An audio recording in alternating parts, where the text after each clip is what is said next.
days of the Donald Trump trial in New York City. The defense and prosecution have rested their cases, and now all that lies next is getting the case to the jury. That could happen next week. Let's talk about what we've seen so far with my guest tonight, legal analyst and attorney Andrew Stoltmann, up late with me tonight here on the Final Five for the first time. Andrew, thank you so much for joining us. Anytime. Thank you. I want to get your sense right now because everybody says this should have happened. The defense should have tried this. The prosecution did this wrong. As things stand right now, a lot of people have said, should the defense have put him up to testify? Do you think they did the right thing there?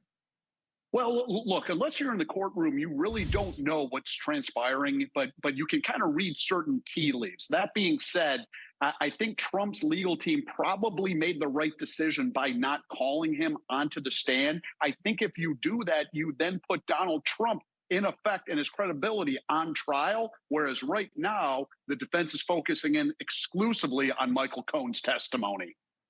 Everybody was talking about, if you look at CNN, you look at MSNBC, bombshell testimony. They thought that Michael Cohen was going to bring the heat, that he was going to pound the final nail in the coffin. But yet, even though Michael Cohen's not on trial, everybody's talking about his admissions that he stole from the Trump organization. They're talking about maybe he had congressional aspirations at some point. It seemed, at least from the perspective of many, what he went in there to do was not what he ended up doing. Absolutely. Look, and whether you're a Democrat or a Republican, I think you have to come off and say, he didn't come off very well. His credibility was very much at issue in this case. And you have to give Trump's legal team credit. They dissected him slowly over multiple days in front of a jury. And I think jurors are really going to be hard pressed to accept much of what he said. You know, for everybody who looks at this jury pool in New York, and obviously a jury pool that is 90% Democratic, and one would imagine that that you would have a, whether it be a biased or tainted jury pool, just because of that sheer lack of balance, that it doesn't matter what Cohen would have said, that maybe many of them went into this with, even though they may not say as much, some sort of predisposed idea of where this was headed. As you mentioned, we weren't in that courtroom right now, but for all of the jockeying and the Monday morning quarterbacking based on body language and things that were said, how do you move forward with this? I mean, what do we think? What's going through those jurors' minds right now?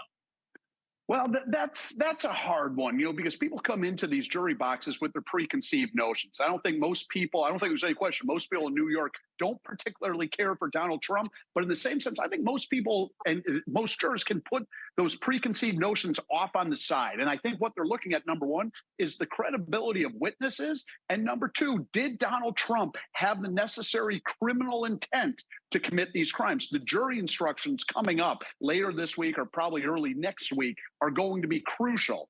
If this jury sits back there and says, look, we don't think Donald Trump did this stuff in order to basically hide a campaign finance violation, but did it more so his wife wouldn't find out about him having an affair with a porno star, I think it's game, set, match for the prosecution, and I think Donald Trump is going to win. So we see this, and there's so many more maneuverings going on in other trials right now. The Georgia case seems to be on a delay. Fani Willis got reelected last night, or won renomination last night, but she was on MSNBC Monday night. And in many of these cases, I know this is a different realm than New York. A lot of the analysis that I've read, in fact, by many even left-leaning legal analysts, is why are you talking about this case? Why are you talking about all the issues that's facing your prosecution of a completely different matter when your own credibility has been called on the carpet? Yeah, absolutely. And look, I think that's the importance of the New York case, because this is going to be the only one that goes to jury and goes to trial this year. The other three cases are going to be postponed into 2025. So what's going on in Atlanta, what's going on in the two federal court cases to Donald Trump is relatively immaterial right now. He is, in effect, putting everything on this one case. And I think most people agree this New York case is by far the weakest of the four. And that's what we heard from the get-go, as well as Alvin Bragg was one of the first to bring these indictments forward, and this came out. I mean, man, it's been about a year since those documents came down here. So how long? I mean, in terms of deliberations, I know again it's tough to read those proverbial tea leaves here, but maybe we see the case go to the jury on Tuesday or Wednesday. Could take a couple of days. Could take longer.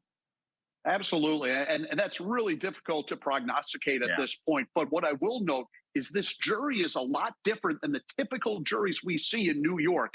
You have two lawyers, which is almost unprecedented on a jury trial. You have a software engineer. You have an investment banker. So you have some really, really smart people deciding this case. So they're going to sift through all the evidence, I would anticipate, match up the elements of the crime, of the alleged crime, to the evidence, and then make their decision. All right. Andrew Stoltmann following this case as well as so many other people in the legal world. Thank you very much for joining us. We appreciate it. Anytime. Thank you. And the final fight is back after this.